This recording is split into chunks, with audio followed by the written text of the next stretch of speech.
Test actually हो बन ही नहीं पाया, तो मतलब वो कई आधे घंटे 8:30-9 बजे तक वो कर देंगे, लाइव कर देंगे। एक सेकेंड, सोनम को होस्ट बना दे रहे हैं, ऐड कर लेना।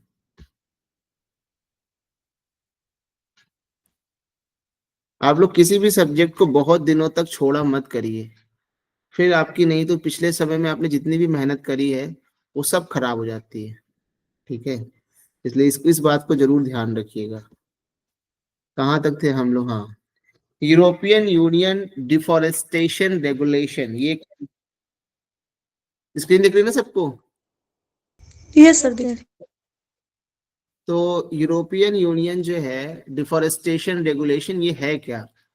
जो यूरोपियन कमीशन है उसने ये प्रपोज किया कि जो ईयूडीआर है, ये जो रेगुलेशन है, इसको हम 1 साल बाद इम्प्लीमेंट करेंगे। क्या मकसद है इसका? ये जो रेगुलेशन है वो क्या करता है कि कुछ ऐसे सामान हैं, मार्केट में बिकने वाले सामान हैं, हम उन्हीं को बेचने देंगे अपने यहाँ, जो दुनिया में जंगल की कटाई को रोकेंगे। मतलब ऐसे सामान जो दुनिया भर में फॉरेस्ट को काटने, बिना काटे या बिना जंगल को समाप्त किए बनाए जा रहे हैं, तो हम उन्हीं सामानों को ईयू मार्केट में आने देंगे। उसके लिए एक नियम कानून बना था। तो ये एक तरह से पर्यावरण को बचाने का एक बहुत ही, अभी आप जनवरी चल रहा है और आज की ठंड, क्या जनवरी की ठंड है लग रही है आप लोगों को? नो अभी सर। धूप, धूप की इंटेंसिटी यू कैन सी कि ये कितनी खतरनाक सिचुएशन है। तो ये किन किन प्रोडक्ट्स पर लागू होगा? पाम ऑयल, सोया, बीफ, कोकोआ, टिम्बर। तो इसमें जो कंपनीज हैं उनको ये दिखाना होगा कि ये प्रोडक्ट उन्होंने कहाँ से प्राप्त किया है, क्या उन्होंने सस्टेनेबल तरीके से प्राप्त किया है। और ये क्या करेगा, बहुत सी कंट्रीज को यूरोपियन यूनियंस के एक्सपोर्ट करने से रोक देगा। ये एक तरह से विदेशी और विकासशील जो डेवलपिंग कंट्रीज हैं उनके प्रोडक्ट को यूरोपियन मार्केट में आने से रोकने की भी व्यवस्था है। ठीक है, तो ये एक समस्या है ईयू डीआर। ठीक है, समझ में आया? यूरोपियन यूनियन डिफॉरेस्टेशन रेगुलेशन, इसके इम्प्लीमेंटेशन को चलो बढ़ा दिया गया, कब तक? 1 साल के लिए, कि 1 साल बाद करेंगे। अब आता है बायोडाइवर्सिटी क्रेडिट, ये क्या है? तो सिविल सोसाइटी ऑर्गेनाइजेशंस के एक समूह ने इस बात पर चिंता जाहिर की कि दुनिया भर में ये जो बायोडायवर्सिटी क्रेडिट को बढ़ावा दिया जा रहा है ये सही नहीं है। बायोडायवर्सिटी क्रेडिट क्या है? ये एक आर्थिक इंस्ट्रूमेंट है, इकोनॉमिक इंस्ट्रूमेंट है। वो अलाउ करता है, वो प्राइवेट कंपनीज को अलाउ करता है कि वो जितनी भी जो तुम्हारा फॉरेस्ट कंजर्वेशन या रिस्टोरेशन, जो हमारे वनों के संरक्षण या वनों को फिर से डेवलप करने की जो गतिविधियां चल रही हैं उनमें पैसा लगाए, और वो जो पैसा लगाएगा तो बदले में उसको बायोडायवर्सिटी क्रेडिट मिलेगा, और उसका इस्तेमाल वो अपने पोल्यूशन को बढ़ाने में कर सकता है। ये दिखा सकता है कि जो है हमने पोल्यूशन को घटाने के लिए पैसा दिया, तो पैसे से वो खरीद रहे हैं। ये जो तरीका है इससे कंपनियों, जो ज्यादा पैसे वाली कंपनीज होंगी उन्हें बेनिफिट होगा, वो खरीद भी सकेंगी फॉरेस्ट कंजर्वेशन में, छोटी छोटी कंपनियों को नुकसान होगा। तो इसको लेके ये एक तरीके से पैसे से पोल्यूशन करने की आजादी भी खरीदने की बात हो रही है। इसका नेट पॉजिटिव इम्पैक्ट होता है। इसका उद्देश्य क्या है कि नेचर और बायोडायवर्सिटी में पॉजिटिव इम्पैक्ट हो। एक होता है बायोडायवर्सिटी ऑफसेट और एक होता है बायोडायवर्सिटी क्रेडिट। ठीक है, तो ये not limited to compensating for companies. देखो, बायोडायवर्सिटी ऑफसेट क्या है? एक व्यक्ति ने 2 पेड़ कटवाए और बदले में 2 ही लगवा दिए, तो जितना उसने नुकसान पहुंचाया उतना भरपाई कर दिया। इसको कहते हैं बायोडायवर्सिटी ऑफसेट। लेकिन यहाँ जो बायोडाइवर्सिटी क्रेडिट है, जरूरी नहीं है कंपनी केवल कंपनसेट करेगी जो नेगेटिविटी वो फैलाएगी, इसके अलावा वो उसमें और ज्यादा हो सकता है कि कंपनी 2 ही पेड़ कटवा रही है और 4 पेड़ का लगवा रही है, क्योंकि उसको बायोडाइवर्सिटी क्रेडिट ज्यादा चाहिए। तो वो कितना भी कर, बायोडाइवर्सिटी ऑफसेट का मतलब है जितना नुकसान पहुंचाएंगे उतना हम भर देंगे, यह है बायोडाइवर्सिटी ऑफसेट। और बायोडाइवर्सिटी क्रेडिट क्या है कि हम नुकसान पहुंचाए हैं या नहीं पहुंचाए हैं, लेकिन हम जितनी भी एक एनवायरनमेंट की गतिविधियां चल रही हैं जो बायोडाइवर्सिटी को बचाती हैं, उसमें हम पैसा लगा रहे हैं। फंक्शनिंग क्या करता है? Stakeholders that have a goal to conserve और store land, generate a supply of credit और सर्टिफिकेट। तो जो लोग इसमें पैसा लगाते हैं, जो लोग ऐसे वनों को बचाने में पैसा लगाते हैं, उनको बदले में क्या मिलता है? एक सर्टिफिकेट मिलता है कि इन्होंने इतना बायोडाइवर्सिटी बचाई। और फिर बायो जो प्राइवेट कंपनीज, तो जो लोग इसमें लगाते हैं, ये काम करते हैं, पेड़ वेड़ लगाते हैं, तो उनको सर्टिफिकेट मिलता है। प्राइवेट कंपनीज उनसे सर्टिफिकेट खरीद लेती हैं और बदले में जो उनका बायोडाइवर्सिटी का टारगेट होता है या नेचर को बचाने का टारगेट होता है कि आप भाई दुनिया में इतना प्रदूषण कर रहे हो, तो आपका टारगेट है कि आप इतना प्रदूषण रोको, तो वो अपने टारगेट में दिखा देती हैं कि देखो इतने का हमारे पास सर्टिफिकेट है। लेकिन वाकई में वो काम नहीं कर रही होती हैं, काम कोई और कर रहा होता है, वो उससे वो काम पैसा दे के खरीद लेती है। होता है ना कि पेड़ कोई और लगा रहा है और लेकिन क्रेडिट किसने ले लिया?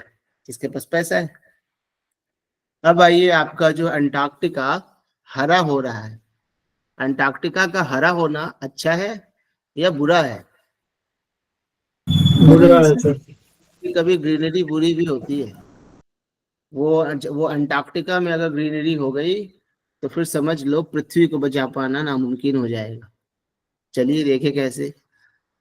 Plant cover across Antarctica peninsula is increasing due to climate crisis. Climate crisis से अंटार्कटिका में जो प्लांट का कवर है वो बढ़ रहा है। वहां पर जो मॉस वगैरह हैं वो धीमे धीमे जो सूखी चट्टानें होती हैं, आइस को हटाकर उन चट्टानों पर ग्रो हो रहे हैं, घास जो होती है ना काई टाइप की। और इससे क्या हो रहा है कि पूरा का पूरा दुनिया बहुत तेजी से गर्म हो रही है। समझ में आ रहा है? और वेजिटेशन 1986 से लेकर 2021 के बीच में 10 गुना ज्यादा वहां पर वनस्पति वेजिटेशन वो हो गया है, प्रोड्यूस हो गया है, फैल गया है, बढ़ गया है। अब आप बताइए, आप लोग सब लोग इस दुनिया के भी नागरिक हो इंडिया के साथ, आप बताइए कौन सी कंट्री है, कौन सी कंट्री जो इन्वायरमेंट को बचाने के लिए एकदम आगे आके फ्रंट पे लड़ रही है? यूएस है, चाइना है, इंडिया है, रशिया है, कोई है? कोई कंट्री दिख रही है आप लोग को? No sir. देख लीजिए कि इंसान, आज मैंने एक वर्ड इसीलिए डाला था कि किस्टोक्रेसी। What is happening? दुनिया भर के जितने साइको और पागल हैं वो सत्ता में बैठ गए हैं, ठीक है? और उसी वजह से कोई भी सही मुद्दा आपको कहीं दुनिया में दिखता नहीं। जितना भी जो सही मुद्दा है जो आपको जीवन को प्रभावित करता है, ठीक, कहीं कोई मेरे आसपास पड़ोस में आग लगा देता है कूड़े में, वो फेफड़े में मेरे कूड़े में का जो हवा जाती है, और मेरे पास वो मैकेनिज्म नहीं है कि हम कहाँ कंप्लेन करके उसको रोकवा सके। तो कैसे हमारी जिंदगी की क्वालिटी घटती जा रही है, और उसके बावजूद भी हम, और हमारे ही अगल बगल कोई व्यक्ति इतनी ध्वनि में डीजे बजाता है, और आपका जो है धक धक, आप बड़े बड़े बुजुर्गों की धड़कनें बीट बढ़ जाती है, और मैकेनिज्म कोई ऐसा नहीं है जिससे हम उसको समाप्त करा सके। कोई सिस्टम ऐसा नहीं है। जो सिस्टम है वो फंक्शन नहीं करता है, बहुत, पर फंक्शन नहीं करता। उसी तरीके से पहले दिवाली में ही पटाखे बजा करते थे, अब हर शादियों में ढेर सारे पटाखे बज रहे हैं, प्रदूषण बढ़ता चला जा रहा है। क्या दुनिया समझदार हो रही है या मूर्ख हो रही है? आप बताइए। कैसे लगता है लोगों को कि हम जिस धरती पर रहते हैं उस धरती में जहर घोल के भी हम अच्छे से रह लेंगे? ये कैसे समझ, जैसे कि जिस डाल पे बैठे हो उसी को काट रहे हो तो गिरोगे तो है ही ना। तो ये सब समस्याएं बढ़नी सर ही है। हाँ, सर मेरा एक क्वेश्चन था कि सर लगभग जितनी सारी कंट्रीज है सब में डेमोक्रेसी ही है। ऐसा तो सर नहीं है कि मतलब ऑटोक्रेसी है या फिर डिक्टेटरशिप है। फिर भी हम लोग उन्हीं लोगों को चुन रहे हैं जो ये सारे मुद्दों के बारे में बात ही नहीं करते हैं। अपने घर में देखा है तुमने, अगल बगल कौन लोग हैं, क्या है मुद्दे उनके, बताइए। सर यही सब रिलीजन और तो ऐसे तो फिर कुछ मुद्दे सर मुझे नहीं दिखते। सर घर में ही वही है। सर घर में ही, अगर इसीलिए जाने की आपको क्या जरूरत नहीं लगता है। है कि ये जो सत्ता में ऊपर आ रहे हैं वो ऊपर से, भगवान से ऊपर से गिर के आ रहे हैं, कि हमारे समाज के ही लोग इनको बढ़ावा दे रहे हैं? कैसे बढ़ रहे हैं? मैं चुनाव लड़ने जाऊंगा, मुझे कोई जिताएगा? बताओ, कोई जिताएगा? नो मुझे सर। 3-4 लोग वोट दे, हो सकता है तुम लोग में से भी 2-4 लोग ना दे। हाँ, सोचिए। तो यू कैन सी दैट कि इसमें आप सीधा सत्ताधारियों को वोट, आप डेमोक्रेसी का को नहीं कह सकते कि डेमोक्रेसी खराब है। हमारी क्वालिटी खराब है, क्योंकि हमारा एजुकेशन सिस्टम हमको उस तरह का बना नहीं रहा है, और हमारे एजुकेशन सिस्टम में और हेल्थ सिस्टम में उस तरह की चीजें नहीं जा रही। क्यों? क्योंकि जनता की डिमांड फेक है, फेक डिमांड। अगर मैं आपके मोहल्ले में मंदिर बना दूं, आपके जीवन पे क्या असर आएगा, बताइए। मैं आपके मोहल्ले में बहुत सुंदर मंदिर बना दूं, आपके जीवन में क्या पॉजिटिव असर आएगा? या बहुत सुंदर मस्जिद बना दूं, आपके जीवन में क्या पॉजिटिव असर आएगा, बताइए। बताइए कोई चीज। और अगर मैं आपके मोहल्ले में ढेर सारे पेड़ लगवा दूं, अच्छी नाली बनवा दूं, बेहतर पानी का सप्लाई करा दूं, एक अच्छा सा स्कूल बना दूं, एक बढ़िया सा सिक्योरिटी सिस्टम बनवा दूं, जो दूर तक जाने के लिए अच्छी बसें करा दूं, ठीक है, आपके लिए बढ़िया सा हॉस्पिटल बना दूं, अब इनमें से बताइए किस पर, किससे आपके जीवन में खूबसूरत असर आएगा? सर दूसरे वाले ऑप्शन से। लेकिन फिर भी मुद्दा क्या है, चाहिए सबको, सबको प्रॉब्लम कर, चाहे हिंदू हो, मुस्लिम हो, सिख हो, ईसाई हो, ब्राह्मण हो, कोई जात धर्म का व्यक्ति हो, सबके लिए जो जरूरी मुद्दे हैं जो सबको असर कर रहे हैं उस पर हम आंख मूंदे बैठे हैं और उल्टे मुद्दों पर बातें कर रहे हैं। तो प्रॉब्लम हमारी है ना, किसी और की है। समस्या ये है कि हम अपने घर वालों को भी कन्विंस नहीं कर पा रहे। हम आपसे ये सब बातें क्यों करते हैं? हम आए, पढ़ाएं और चल दें, पर क्या इससे हम अच्छे शिक्षक हुए? क्या हमने अपना धर्म समाज को बेहतर बनाने में लगाया?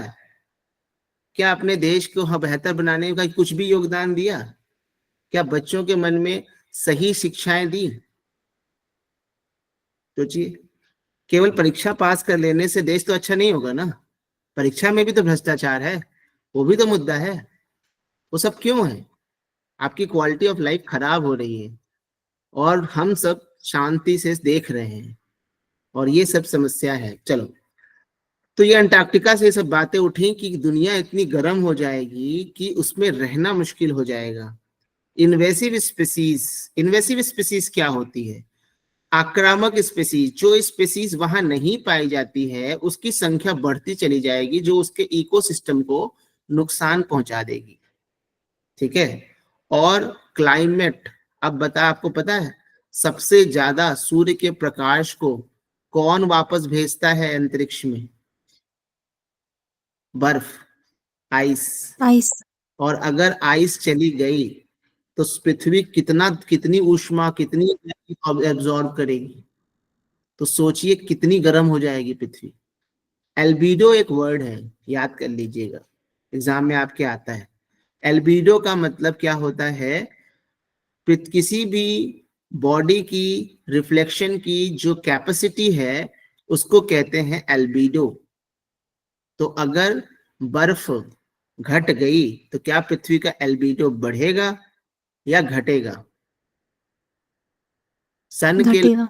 घटेगा। घट जाएगा। घटेगा। को रिफ्लेक्ट करने की एबिलिटी को कहते हैं एल्बिडो। याद रखिएगा, ये वर्ड बहुत इंपॉर्टेंट, इसीलिए बार बार बोल रहा हूँ क्योंकि भूलने वाला वर्ड है। तो इसलिए इसको आप अभी से अपने दिमाग में 2-3 बार 5 बार चलाइएगा कि व्हाट इज एल्बिडो। और इसको क्योंकि यही सब वर्ड आईएएस वाईएएस पूछता है, जानता है कि लोग नहीं चलाए होंगे, आधा अधूरा पढ़ के निकल गए होंगे। तो एल्बिडो जो है वो घटेगा और फिर हमारा पृथ्वी और गर्म होगी। चलिए अब आते हैं coordination committee for air quality management in IGP region. Union government ने एक कमेटी बनाई है, coordination committee for air quality management in the Indo Gangetic plane.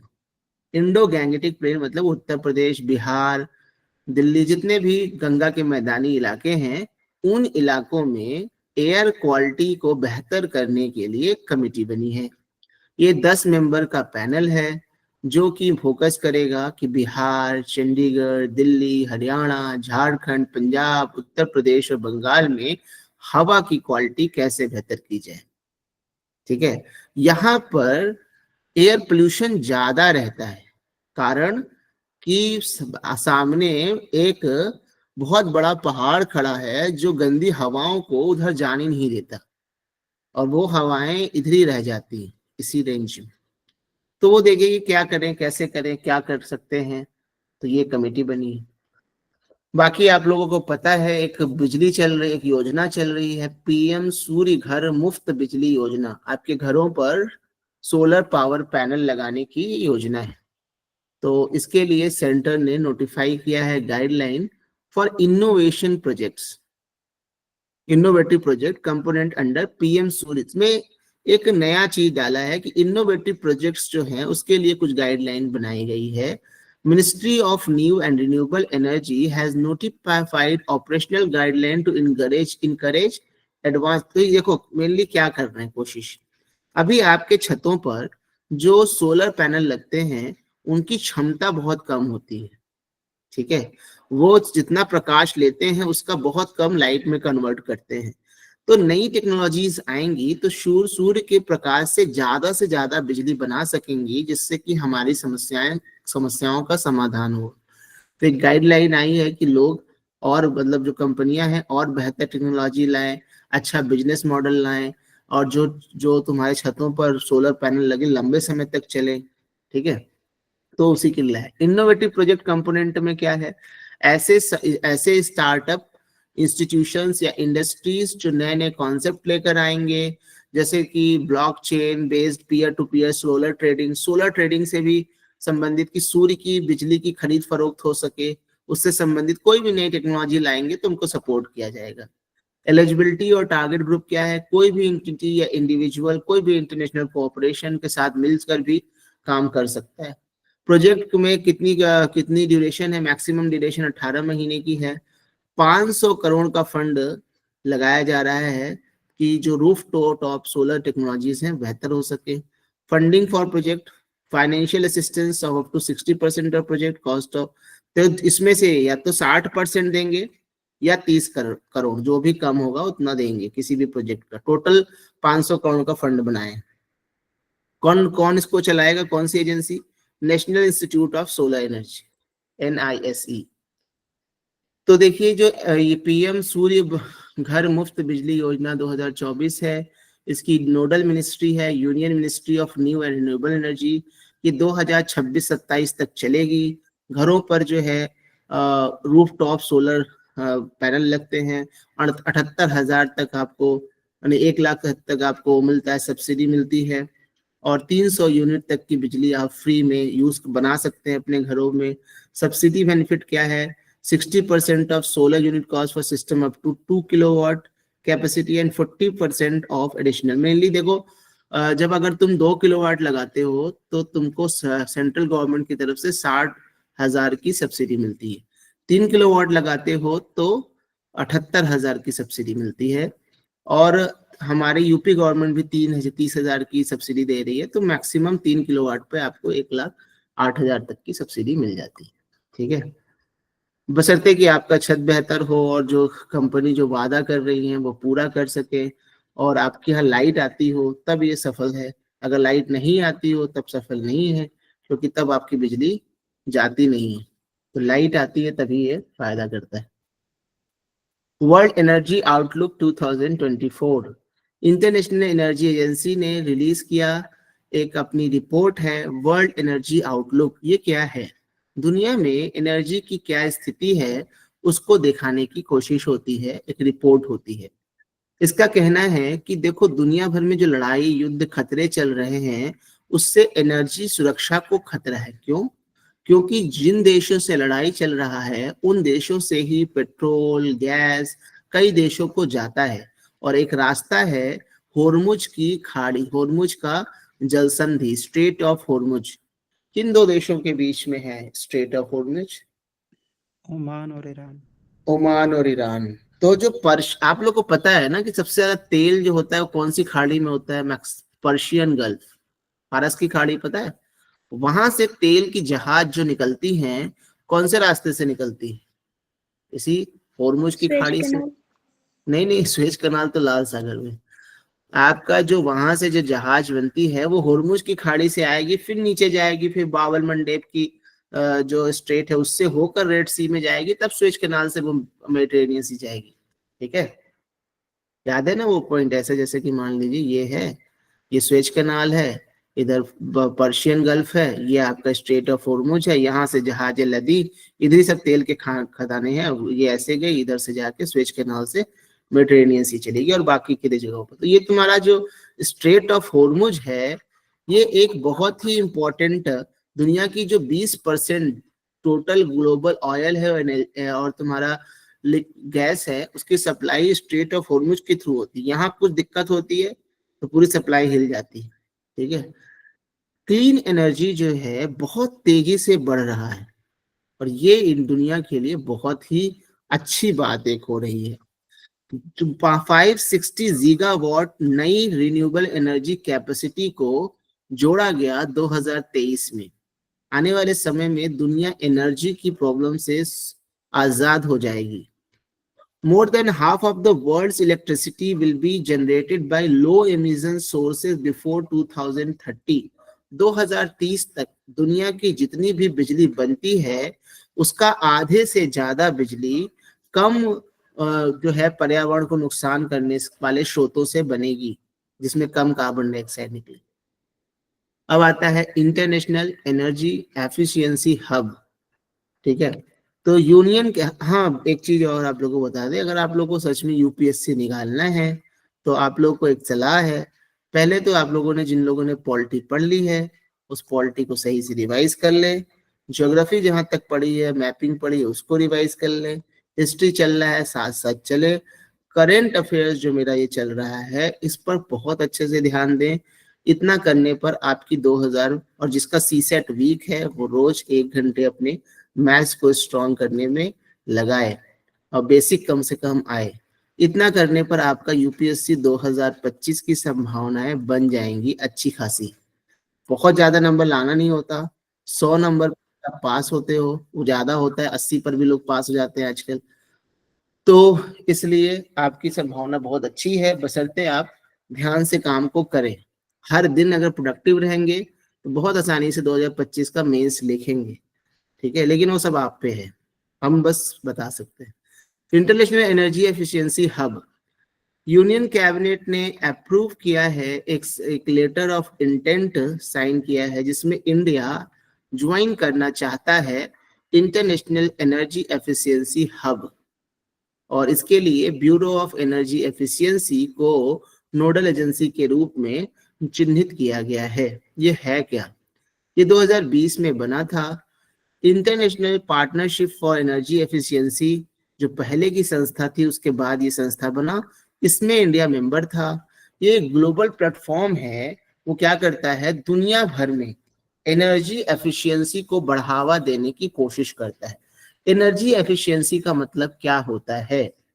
पहले हम जो काम 10 किलोवाट एनर्जी में करते थे या 10 यूनिट बिजली में करते थे उसको हम 5 ही यूनिट बिजली में कर सके, कम ऊर्जा से ज्यादा काम कर सके, तो एनर्जी एफिशिएंसी उसको कहा जाता है कि जितना कम ऊर्जा ले और ज्यादा से ज्यादा काम करे। जैसे कि आप कब माने जाओगे समझदार कि जब आप ऊर्जा लगा ही रहे हो, जैसे कि आप लोग की एफिशिएंसी क्या है, हर व्यक्ति की एफिशिएंसी अलग अलग है। कुछ व्यक्ति को मैं 50 फैक्ट दूंगा तो 5 फैक्ट भी वो अपने दिमाग में एब्जॉर्ब नहीं कर पाएंगे, कुछ 10 कर लेंगे, कुछ 20 कर लेंगे। तो जितना वो एफिशिएंट होंगे उतना कम उनकी एनर्जी लगेगी और उतना ज्यादा आउटपुट होगा। ठीक है, अब आप लोग की एफिशिएंसी बढ़ाने का तरीका क्या होता है? वो सब इंटरनल चीजें होती है, मेडिटेशन वगैरह, मन को स्थिर करना। Global framework on chemicals fund, GFC fund, ये क्या लॉन्च किया गया है? केमिकल के लिए लाया गया है। ये पहला प्रोजेक्ट है, call for targeting safe and sustainable management of chemicals and waste. दुनिया भर में देखिए केमिकल्स निकलते हैं, वो वेस्ट के रूप में निकलते हैं, उनको कैसे मैनेज किया जाए। भारत की एक सबसे बड़ी समस्या, जो कभी हर्षिता ने एक दिन वीडियो भेजा था, बहुत ही खतरनाक वीडियो था, कूड़ा एक बहुत बड़ी समस्या है ना। तो उससे निपटारा के लिए क्या रास्ते हैं, कैसे हैं? कूड़ा बहुत तेजी से बढ़ रहा है क्योंकि हम सामान बहुत यूज कर रहे हैं, तो हम कंजप्शन हैबिट बढ़ रही है हमारी, तो कूड़ा भी बढ़ रहा है। उसको संभालना बहुत जरूरी है। तो जीएफसी फंड क्या है? ये एक इंटरनेशनल कॉन्फ्रेंस हुई थी केमिकल मैनेजमेंट के लिए 2023 में बॉन, जर्मनी में, ठीक है ना। और ये 5वीं ऐसी कॉन्फ्रेंस थी, उसमें ही ये बनाया गया है। इसमें एक एग्जीक्यूटिव बोर्ड होगा जो कि डिसीजंस लेगा, कैसे ये काम करेगा। इसमें हर यूनाइटेड नेशंस रीजन्स के जितने भी क्षेत्र हैं वहां से 2-2 प्रतिनिधि जाएंगे, और जितने भी लोग इसमें पैसा देंगे उसके प्रतिनिधि होंगे, कंट्रीब्यूटर्स के प्रतिनिधि होंगे। ये किसको मदद करेगा? एक फैसिलिटी है दुनिया में प्रदूषण से लड़ने की, एक फंड है जिसको कहा जाता है ग्लोबल एनवायरनमेंट फैसिलिटी। तो उन्हीं फंड को ये और मजबूती देगा, ठीक है, और बायोडाइवर्सिटी और क्लाइमेट एक्शन से निपटने में ये मदद करेगा, ठीक है। इसका ऑब्जेक्टिव क्या है कि जो कम पैसे वाली कंट्रीज हैं, मिडिल इनकम कंट्रीज हैं, वो छोटे छोटे आइलैंड्स हैं, उन सबको पैसा दिया जाए, फंड दिया जाए, जिससे कि वो जो हानिकारक केमिकल्स होते हैं, वेस्ट होते हैं, उनसे निपट सके, ठीक है। Target medium scale project that strengthen national and regional abilities. तो जितने भी छोटे मध्यम आकार के प्रोजेक्ट हैं उनको पैसा फंडिंग दिया जा सके, जिससे कि हर देश सक्षम बने, हर क्षेत्र सक्षम बने केमिकल्स और वेस्ट से निपटने में। फाइनेंशियल सपोर्ट क्या है? सेलेक्टेड प्रोजेक्ट, जिन प्रोजेक्ट को इसमें सेलेक्ट किया जाएगा उनको 3 लाख से 8 लाख डॉलर 3 साल तक दिया जाएगा कि वो केमिकल्स को धीमे धीमे समाप्त कर सके, एनवायरनमेंट को बचा सके, ठीक है। और इसमें फंडिंग कैसे होगी? जो देश, जो क्षेत्र इसमें पैसा देना चाहेंगे वॉलंटरली देंगे।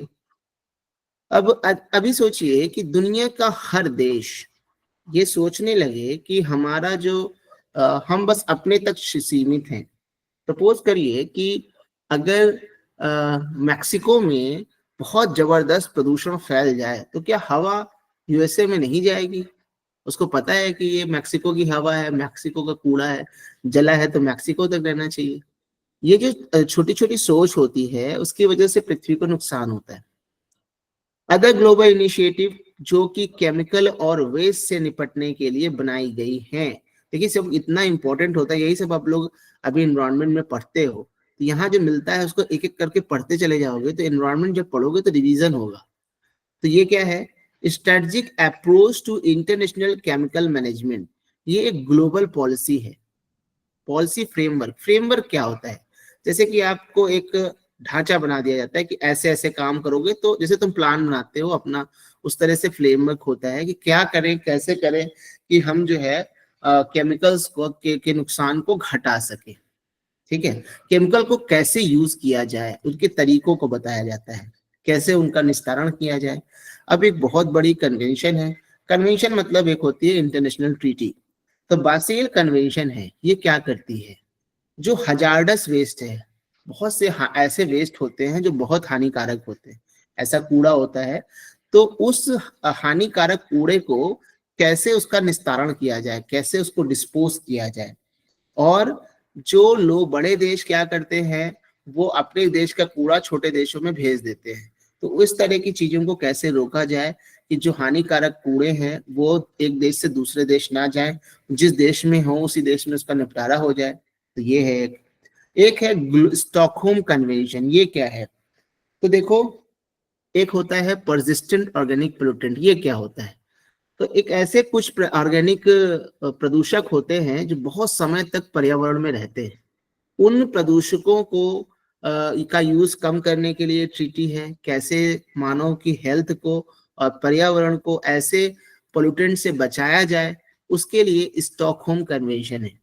अब आप में से जिनको जागरूकता हो वो जाके पीओपीस के बारे में पढ़े और वो आपका एनवायरनमेंट अपने आप तेज हो जाएगा। तो देखिए, करंट के फायदे, हर चीज कवर होती है। तो आपको पीओपी के बारे में पता चलेगा तो एनवायरनमेंट का एक टॉपिक, अब एनवायरनमेंट के देखिए दो टॉपिक तैयार हो गए, ये ठीक है, साथ में ये एक नया टॉपिक और पीओपी क्या होता है। उसी तरह धीमे धीमे आपका एनवायरनमेंट करंट से ही तैयार हो जाएगा, फिर जब एनवायरनमेंट पढ़ेंगे फट से खत्म हो जाएगा। और जैसे ये तुम्हारा ये वाला ग्लोबल फाइनेंस, तुम्हारा नहीं के क्या इसका फुल फॉर्म था, global framework on chemical fund, ये भी एक नया टॉपिक है। तो ये बॉन्ड डिक्लेरेशन को अडॉप्ट किया गया उसी मीटिंग में, और ये मल्टी सेक्टोरल एग्रीमेंट है जिसमें 28 टारगेट रखे गए हैं जिनको अचीव करना है वेस्ट मैनेजमेंट वगैरह को लेके, ठीक है। और कब तक करना है? 2035 तक करना है, ठीक। अब आता है eco mark rule.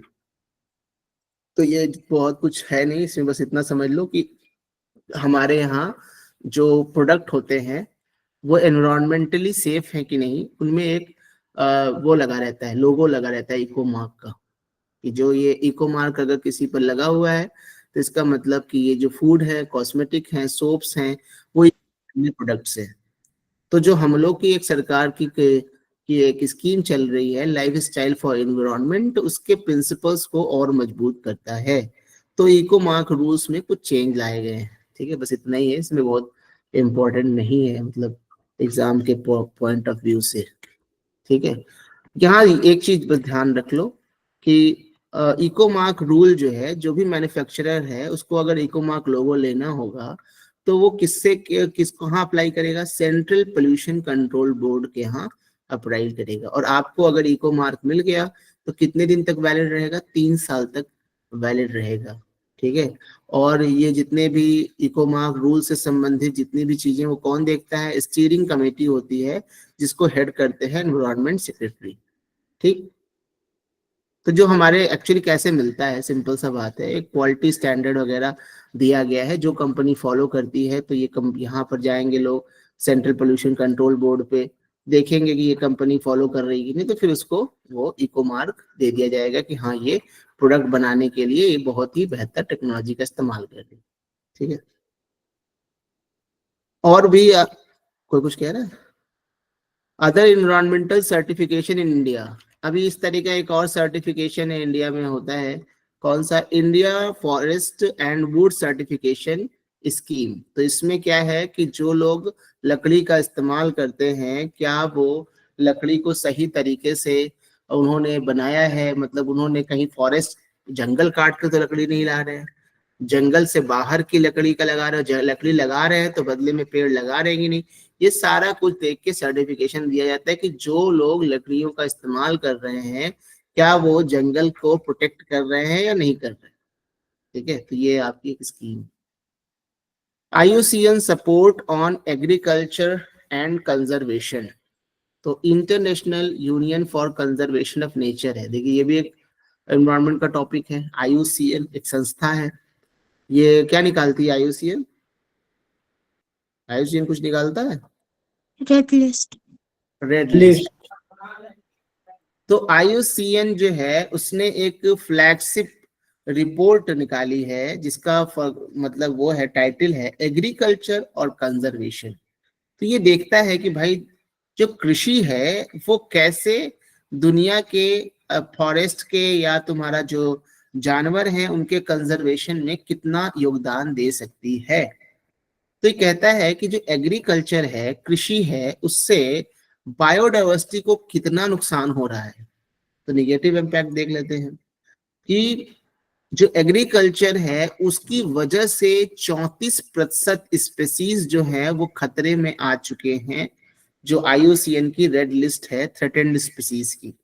Direct threat क्या होता है? अब हम पेड़ काट के खेती करेंगे तो क्या होगा?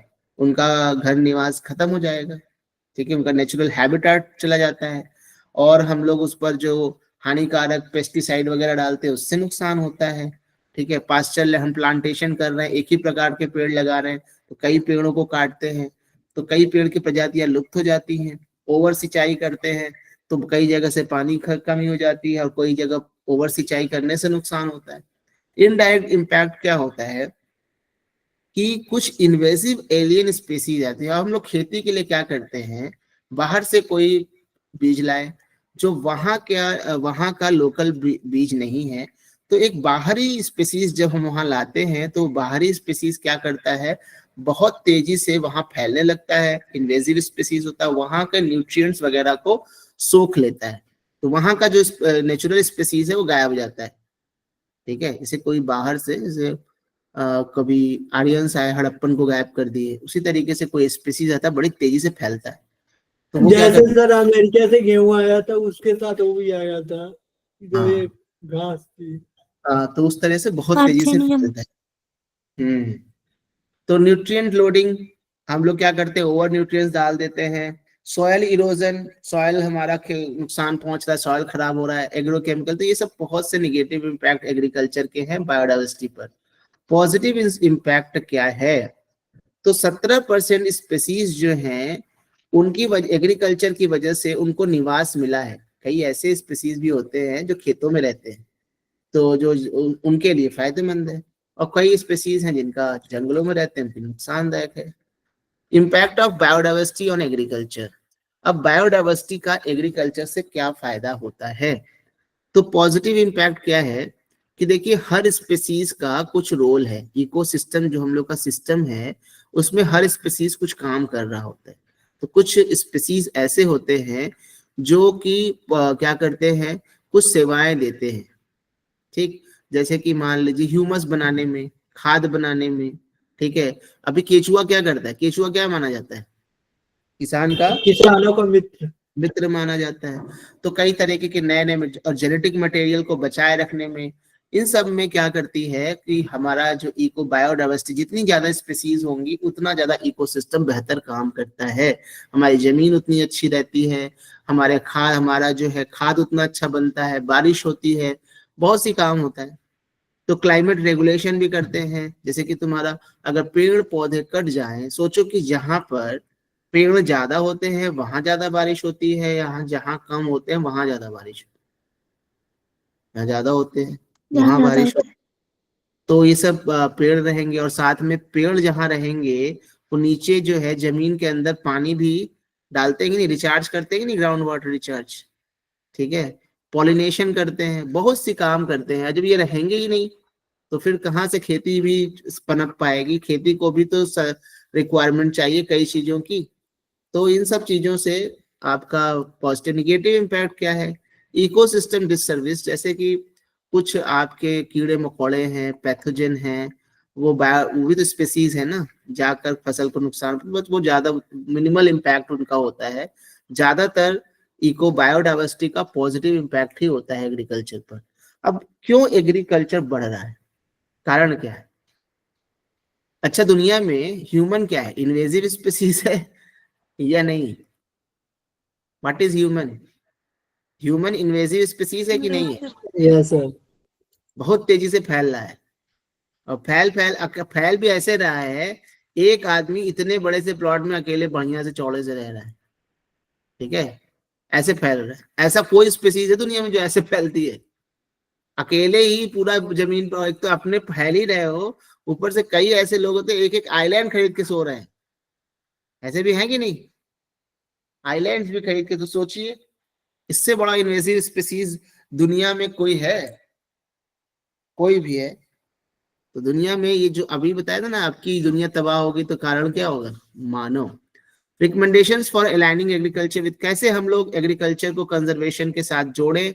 तो देखिए भाई, आपको ये सोचना पड़ेगा कि एग्रीकल्चर तभी चले पाएगा जब जमीन सही होगी, पानी मिलेगा, हवा सही होगी, और आपका सूर्य का प्रकाश ठीक ठाक मिलेगा। सब तभी हो पाएगा जब आपकी बायोडाइवर्सिटी, और अलग अलग जो जानवर होते हैं वो बहुत सा खेती में मदद करते हैं, तो वो सब जानवर के रहने का भी बहुत जरूरी है। उसी तरह से अलग अलग पेड़ पौधे होते हैं, वो मदद करते हैं।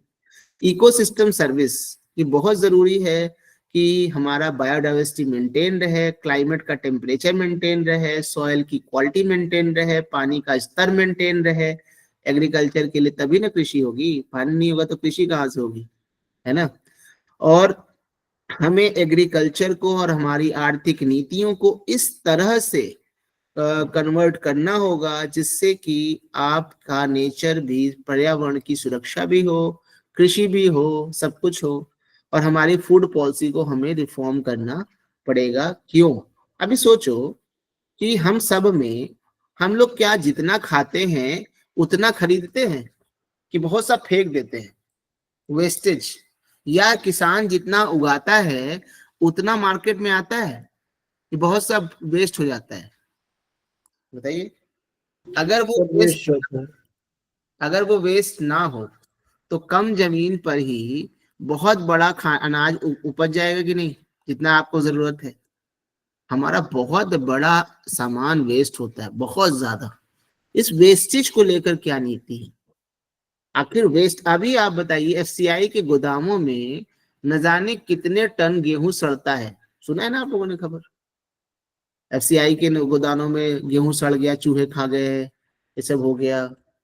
तो इन सब को अगर हम उगा रहे हैं, जैसे कि हम लोग, होता है ना कि हमारा समय, बस समय बहुत है, पर हम समय का वेस्ट कर देंगे तो हमें और समय देना पड़ेगा कि नहीं देना पड़ेगा, है कि नहीं? और अगर हम समय का यूज कर देंगे तो कम समय में काम हो जाएगा कि नहीं?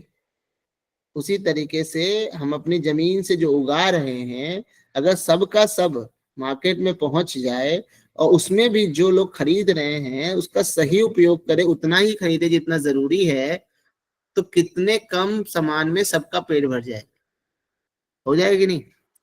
लिविंग प्लैनेट रिपोर्ट, आइए देखा जाए इसमें क्या कहानी है। पहले तो आप ये याद कर लीजिए कि लिविंग प्लैनेट रिपोर्ट निकालता कौन है। तो WWF, world wild life fund. अब ये वर्ल्ड वाइल्ड लाइफ फंड क्या है? जिनके पास ये PDF है वो ऐसे ही वर्ल्ड वाइड फंड का खोजा करें और यही किनारे लिख लिया करें कि ये वर्ल्ड वाइड फंड कब बना था, क्या करता है, 2-4 पॉइंट। तो आपका धीमे धीमे स्टैटिक भी करंट के थ्रू तैयार होता रहेगा। तो वर्ल्ड वाइड फंड जो है वो उसने अपना एक रिपोर्ट निकाला है, लिविंग प्लैनेट रिपोर्ट, ठीक है। इसमें उसने बायोडाइवर्सिटी लॉस को चिन्हित किया है, ठीक। Wild life population decline by 73% over the past 50 years। सोच लीजिए, वन्य जीवों की जनसंख्या 1970 से लेकर 2020 के उसमें 73% घटी है। सोच रहे हो? और मानवों की संख्या तो और fresh water population have suffered heaviest decline followed by terrestrial and marine populations. तो जो फ्रेश वाटर में रहने वाले जीव हैं सबसे ज्यादा वो घटे हैं, क्योंकि फ्रेश वाटर बचा ही नहीं। और उसके बाद स्थलीय और खारे पानी में रहने वाले जीवों की संख्या। रीजन क्या है? फ्रेश वाटर के जितने स्रोत थे, जो हमारी झीलें थी, उन पर भी, उन झीलों को क्या कर दिया गया, पार्ट करके बिल्डिंग बना दिया गया। बनाया गया कि नहीं? तो हैबिटेट लॉस हुआ, डिग्रेडेशन हुआ, क्लाइमेट चेंज की वजह से भी। और कुछ इन्वेसिव स्पीसीज जो होते हैं, जो बहुत तेजी से फैलते हैं, उन्होंने कई स्पीसीज को तबाह कर दिया। फाइंडिंग्स इन इंडिया की क्या कहानी है? Adopting India's consumption pattern worldwide would need less than 1 Earth by 2050। ठीक है, अगर हम इंडिया के कंजप्शन पैटर्न को वर्ल्ड वाइड अपनाते हैं तो would need less than 1 earth by 2050। तो उसके लिए हमको जो है हमको एक अर्थ से would need less than 1 earth by 2050। 2050 तक हमको एक अर्थ से कम की जरूरत पड़ेगी। तो हमको इंडिया के कंजम्पशन पैटर्न को अपनाना चाहिए, ऐसे ही बोल रहे हैं। Andhra Pradesh community managed natural farming is a good example of the positive socio-economic impact of nature positive food product। India की बढ़ाई हुई है भाई।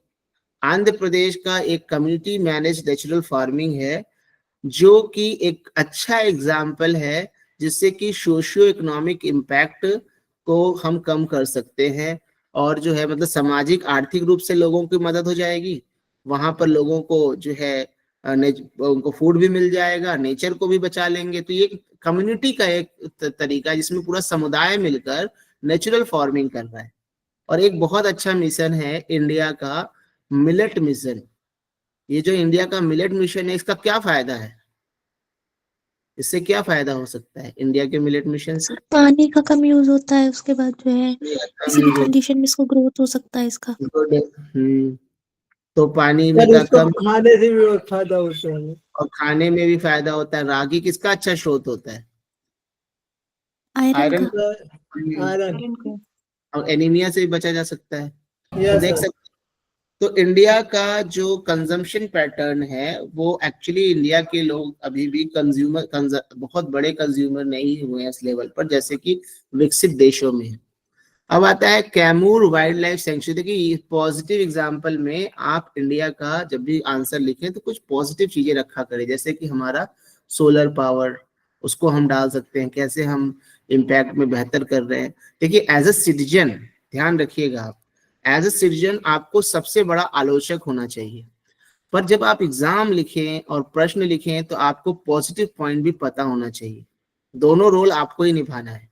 तो आपको जैसे ही कोई पॉजिटिव पॉइंट्स मिले उसको नोट करिए कि कहाँ कहाँ किस क्षेत्रों में अच्छा हो रहा है, उन्हें और कैसे और बेहतर किया जा सकता है। Kaimur wild life sanctuary, national tiger conservation authority ने अप्रूवल दिया है कि जो कैमूर वाइल्ड लाइफ सेंचुरी है उसे बिहार का दूसरा टाइगर रिजर्व बना दिया जाए वाल्मीकि टाइगर रिजर्व के बाद। एनटीसीए एक स्टैट्यूटरी बॉडी है, एक कानून से बनी थी, और कौन से कानून के अंदर बनी है? वो कानून है wild life protection act of 1972। अब ये जो वाइल्ड लाइफ प्रोटेक्शन एक्ट 1972 है, ये आपके एग्जाम के लिए बहुत ही महत्वपूर्ण है। इसमें क्या है, ठीक है, कौन सी बॉडी, क्या कौन कौन सी बॉडी इसके थ्रू बनी है, कम से कम ये छोटा पॉइंट तो पढ़ ही सकते हैं, उसमें से एक बॉडी तो आपको मिल ही गई, एनटीसीए। और भी कोई बॉडी है क्या? गूगल पे सर्च करोगे फट से आ जाएगा, और यही लिख देना इसके थ्रू कौन कौन सी बॉडी बनी। ये सब रिवीजन के टैक्टिक्स होते हैं, स्मार्ट स्टडीज। जो लोग पढ़ चुके हैं और जो नहीं पढ़े उनके लिए स्मार्ट स्टडीज की अभी पढ़ लो, बाद में जब पढ़ाया जाएगा तो रिवाइज भी होगा। तो ये जो तुम्हारा KWS है ये कहाँ पर है? कैमूर हिल प्लेटू पे है, दो नदियों के बीच में, सोन नदी और कर्मनासा नदी के बीच में है, और it spread over central highlands जिसमें सतपुड़ा मैकाल हिल्स, विंध्य भगेलखंड हिल्स और छोटा नागपुर प्लेट्यू है उसमें चारों तरफ फैला हुआ है। और ये जो है बांधवगढ़, संजय, गुरु घासीदास और पलामू टाइगर रिजर्व से जुड़ा हुआ है। यहाँ पर leopard, wild boar, sloth beer से सब पाए जाते हैं। फॉरेस्ट कौन सा है, क्या कौन सा फॉरेस्ट पाया जाएगा बिहार में? थोड़ा सा ड्राई डेसिडुअस, थोड़ा सा मॉइस्ट डेसिडुअस, दोनों का कंपोजिशन, क्योंकि बिहार पूरब में है ना, तो वहां पे पूरब में है, थोड़ा मॉइस्चर भी बढ़ेगा। और अगर पश्चिम में होता तो आसानी से बोल सकते थे ड्राई डेसिडुअस, है ना। Indian wild ass 10th wild ass population survey, ठीक है, conducted by Gujarat forest department. तो गुजरात फॉरेस्ट डिपार्टमेंट ने 10वां वाइल्ड एज पॉपुलेशन सर्वे किया और पाया कि 2020 में जहां 6082 वाइल्ड एज थे वो 2024 में बढ़कर 7672 हो गए। इनकी जनसंख्या 26.14% बढ़ी है। इंडियन वाइल्ड एज क्या है? तो एशिया में जो वाइल्ड एज जंगली गधे हैं उनकी जो 5 सब स्पीसीज हैं उनमें से एक है जिसको गुड़खुर भी कहा जाता है, गुड़खुर। और ये एरिड जोन में पाए जाते हैं, एरिड जोन मतलब सूखे क्षेत्र में पाए जाते हैं, और अभी ये केवल लिटिल रन ऑफ कच्छ में पाए जाते हैं, ठीक है। और बिहेवियर कैरेक्टर से अकेले रहते हैं, शाही हैं थोड़े से, और जो है लो डेंसिटी में रहते हैं। हॉर्न्स जो इनके एडल्ट मेल होती हैं उनमें सींग भी पाया जाता है, फीमेल में सींग नहीं पाया जाता, ठीक है। और for browsing preferred nutrient rich forest, तो ये जहाँ चारे वारे के लिए कहाँ जाते हैं? जहाँ पर न्यूट्रिएंट इनको मिल सके। और IUCN की जो लिस्ट है उसमें इनका जो नाम है वो नियर थ्रेटेंड स्पीसीज में है, ठीक है। और वाइल्ड लाइफ प्रोटेक्शन एक्ट 1972 जो कि जंगली जीव जंतुओं और पौधों को क्या है उनके हंटिंग से उन्हें बचाती है, उसमें उसने उसको शेड्यूल 1 में रखा हुआ है। अगर कोई इसकी शिकार करे तो क्या होगा, उसको ज्यादा सजा होगी कम सजा होगी? शेड्यूल ज्यादा 1 का, सजा। ज्यादा हो। शेड्यूल 1 बस में अगर साई कोई, माने क्या होता है? साई मतलब शाही, शाही नहीं जानते हो? बड़े शाही हो यार तुम, समझ गए शाही का मतलब? शर्मीला, हाँ जी जी जी। ठीक है। साइट्स, साइट्स क्या है? साइट्स जो कि आपका अंतर्राष्ट्रीय व्यापार को रोकने के लिए, जो जंगली जीव जंतु हैं उनका अंतर्राष्ट्रीय व्यापार ना हो उसको रोकने के लिए एक अंतर्राष्ट्रीय संधि है, ठीक है। और इसके अपेंडिक्स 1 में जिन जानवरों को रखा जाता है उनका आप खरीद फरोख्त, एक्सपोर्ट इंपोर्ट नहीं कर सकते। तो इसको बेहतर संरक्षण मिला हुआ है। वाइल्ड लाइफ को वैसे भी कम संख्या में पाया जाता है, ठीक है। 1 मिनट होल्ड करना। तो ये सब इंपॉर्टेंट है, यही सब पूछ लेता है। ये नील, नील बेसिन, रिसेंटली एक एग्रीमेंट यूज हुआ कि जो नील बेसिन का जो पानी है उसका कैसे बेहतर यूज किया जाए, ठीक है। नील जो नदी है वर्ल्ड की सबसे लंबी नदी मानी जाती है। इसका जो ड्रेनेज एरिया है वो अफ्रीका कॉन्टिनेंट के 10% भूमि से गुजरता है। 11 कंट्रियों से ये होकर गुजरती है। व्हाइट नाइल और ब्लू नाइल ये दोनों मिलकर बनती है नाइल। व्हाइट नाइल जो है बुरुंडी से निकलती है और रवांडा से होते हुए, जबकि ब्लू नाइल निकलती है इथियोपिया से। ये दोनों मिल जाती हैं सूडान की राजधानी खार्तूम में और बन जाती है नाइल नदी, ठीक है। और फिर ये चलती है, और ये तुम्हारी जो व्हाइट नाइल है वो निकलती है लेक विक्टोरिया से, ठीक है। और जो है ये बुरुंडी से निकल रही है, युगांडा से निकल रही है, तो देखना नेट पे। Volcanic eruption and ionosphere disturbances. अब देखिए एक नई स्टडी आई, इंडियन इंस्टीट्यूट ऑफ जियोमैग्नेटिज्म की एक नई स्टडी आई है जिसने ये कहा है कि जो वोल्केनिज्म है उससे जो स्पेस का वेदर है, स्पेस का वेदर, उसमें भी बदलाव आता है। क्या फाइंडिंग्स आई है? आयनोस्फीयरिक डिस्टरबेंसेस, वोल्केनो से जो मैग्मा निकलता है, जो गैसेस निकलती हैं, उसमें से एक और भी चीज निकलती है, क्या? Atmospheric gravity waves. और ये जो बहुत ही तीव्र एटमॉस्फेरिक ग्रेविटी तरंगे निकलती हैं वो क्या करती हैं, जो इक्वेटर है उसके ऊपर एक प्लाज्मा बबल बना देती हैं, ठीक है। और ये जनरली इक्वेटर के ऊपर जो आयनोस्फीयर है वहां पर पाया जाता है। जब ये ग्रेविटी वेव जाकर आयनोस्फीयर के जो आयंस हैं उनसे टकराती है तो वहां पर जो जो आयनोस्फीयर प्लाज्मा डेंसिटी है वो थोड़ा डिप्लीट होता है और वहां एक बबल टाइप का बन जाता है। इससे होता क्या है, सैटेलाइट के कम्युनिकेशन में बाधा पहुंचती है, हमारा नेविगेशन सिस्टम प्रभावित होता है। आइए देखें वोल्केनिज्म से, देखिए ये सब कितनी इंटरेस्टिंग चीजें हैं, ठीक है ना, कि वोल्केनिज्म से क्या क्या प्रभाव पड़ रहा है, कैसे चीजें हो रहा है। तो वोल्केनिज्म और इसके प्रभावों को देखते हैं। वोल्केनिज्म होता क्या है, नीचे से जो गर्म मैग्मा है, छेद कोई बीच में आपका दरार पड़ गई उससे निकल कर बाहर जब आता है तो वही वोल्केनो का रूप लेता है। उससे लावा निकलता है, धुआं निकलता है, गैसेस निकलती हैं, ठीक है। और रिसेंट अभी एक इंसिडेंट हुआ माउंट रुआंग में। माउंट रुआंग कहाँ पर है? इंडोनेशिया में। वहां से ज्वालामुखी का वोल्केनिज्म वो उद्गार हुआ। और वाखारी व्हाइट आइलैंड है न्यूजीलैंड में, वहां से भी ज्वालामुखी फूटा।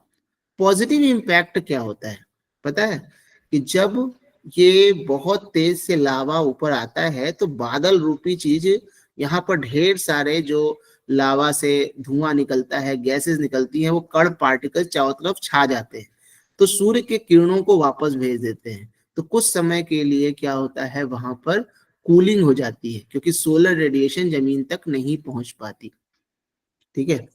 और क्या फायदा होता है कि जहां पर नीचे से एनर्जी निकल रही है उस एनर्जी को ये लोग इलेक्ट्रिसिटी में भी कन्वर्ट कर सकते हैं, जिसको जियोथर्मल एनर्जी कहते हैं। और जो वोल्केनो से निकलने वाली राख होती है, वो राख जब जमीन से मिलती है तो जमीन को खाद प्रोवाइड करती है, जमीन की उत्पादकता, फर्टिलिटी को बढ़ाती है। ठीक है। और माइनिंग अपॉर्चुनिटी, जो मैग्मा निकलता है उसके साथ पृथ्वी के अंदर छिपे खजाने भी बाहर निकलते हैं, कुछ धातुएं निकलती हैं, कुछ खनिज निकलता है, तो उनको भी जो है कंपनी है या जो इकोनॉमिक्स लोग हैं वो माइनिंग कर लेते हैं। टूरिज्म पोटेंशियल, तो तुम्हारा जो है वहां पर लोग जहां पर वो वोल्केनो होता है जा जाके घूमते हैं, और ऐश जो है वो एक सॉइल फर्टिलाइजर के रूप में काम करता है। निगेटिव क्या है, दुनिया भर में धूल फैल जाती है, राख फैल जाता है, गैसेस फैल जाती है, सुनामी आ जाती है, और जो है लोग मर जाते हैं, प्रॉपर्टी। तो एक तरह से देखोगे कि अकॉर्डिंग टू नेचर की तरफ से देखोगे, हम लोग अगर वोल्केनो की जगह बगल में जाके ना बसें तो नेचर के रूप में देखोगे तो वोल्केनो एक नेचुरल तरीका है पृथ्वी को रीबैलेंस करने का, पृथ्वी के अंदर की चीजों को बाहर लाना, बाहर की चीजें अंदर जाती हैं, तो ये एक प्रक्रिया है। ठीक है। अब आखिरी न्यूज इसकी, लिपुलेख दर्रा। तो पहला जो बैच है तीर्थ यात्रियों का, वो माउंट कैलाश उसने देखा, जहां पर लॉर्ड शिव कहते हैं, फ्रॉम ओल्ड लिपुलेख पास। तो जो पुराना लिपुलेख दर्रा है वहां से देखा। प्रीवियसली जो तुम्हारे तीर्थ यात्री थे उनको कहाँ जाना पड़ता था, तिब्बत, और वहां से वो पीक देखते थे। अब वो लिपुलेख दर्रे से ही पीक को दर्शन कर पाएंगे। ठीक है। ये जो है एक अंतरराष्ट्रीय माउंटेन पास है जो काला पानी से थोड़ा ऊपर है। काला पानी एक ऐसी जगह है जहां पर इंडिया, नेपाल और चाइना का मिलन होता है। व्यास वैली में लोकेटेड है जी तुम्हारा लिपुलेख दर्रा। देखो इधर नेपाल है। अब ये जो एरिया है ना, ये एरिया विवादास्पद है। इस एरिया को नेपाल कहता है, फिर इंडिया भी कहता है। तो ये एक ट्राई जंक्शन है जहाँ 3 देश मिलते हैं। ठीक है। और यहाँ पर भूटिया लोग रहते हैं। यहाँ से पुराने जमाने में लोग चाइना की यात्रा किया करते थे, चाइना से लोग यहाँ आया करते थे। यही सब माउंटेन के बीच बीच के जो रास्ते होते हैं उनको कहा जाता है दर्रा या पास, जिससे लोग होकर गुजरते हैं, जिसको 1962 में क्लोज कर दिया गया था चाइना के साथ। फिर 2020 में इसको खोला गया। ये एंशिएंट पास्ट, मतलब पुराना एक दर्रा है। ठीक। तो चलिए यहीं पर रोकते हैं। सोचे थे और भी पढ़ा देंगे, लेकिन आराम से पढ़ाना ही सही रहता है। तो और हम लोग अब कल जो है हिस्ट्री के आगे करेंगे। जो इकोनॉमिक्स है वो हम लोग मंडे को शुरू करेंगे।